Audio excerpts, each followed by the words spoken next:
So, Sunday, April 24th, finally, as you can see, the tank finally has what it's supposed to have.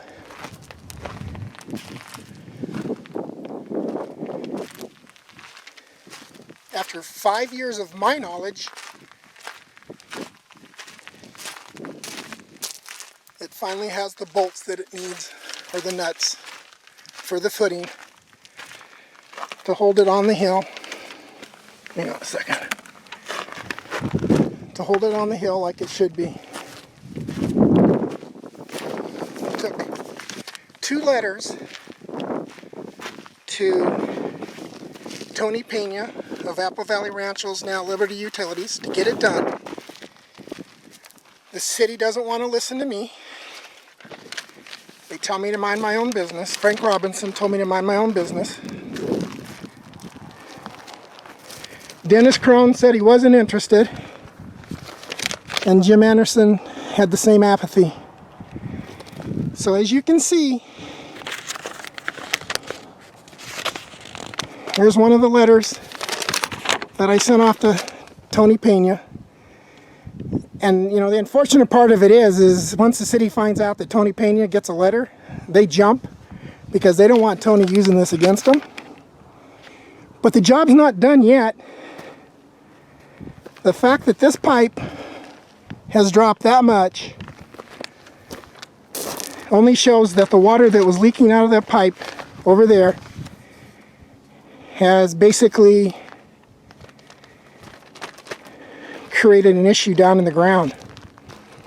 So if the town of Apple Valley wants to make sure that this tank is secure, they need to get a soils engineer. They need to do some boring, coring, whatever. And they need to get a soils engineer to sign off on this, because the subterranean foundation has been compromised by all that water. That pipe there did not move for any other reason. And here once again, it's obvious that this gasket needs to be repaired. It's there for a reason. But once again,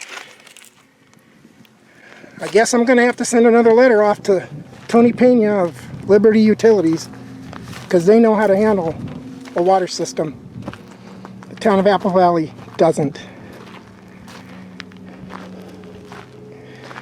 So I'm going to be documenting whether or not the gasket gets fixed. I'm going to be documenting whether the proper testing of the foundation gets done. Because when the kids come to play at the BMX track, which is right there, they're right in the line of fire.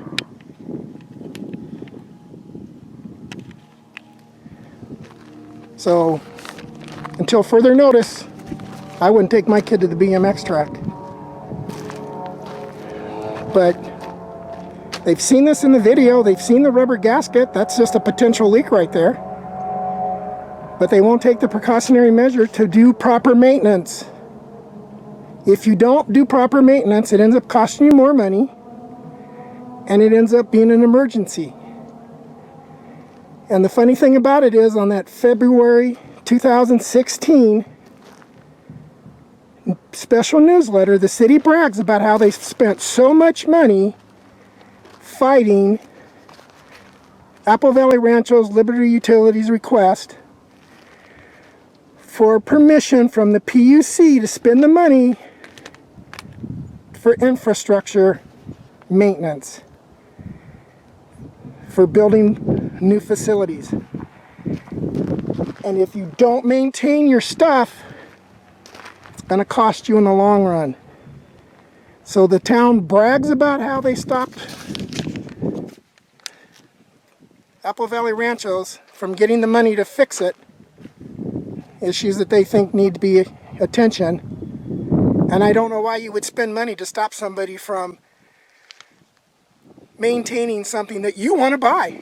So basically they want to buy a system that they brag about stopping proper maintenance and how much money they spent doing it.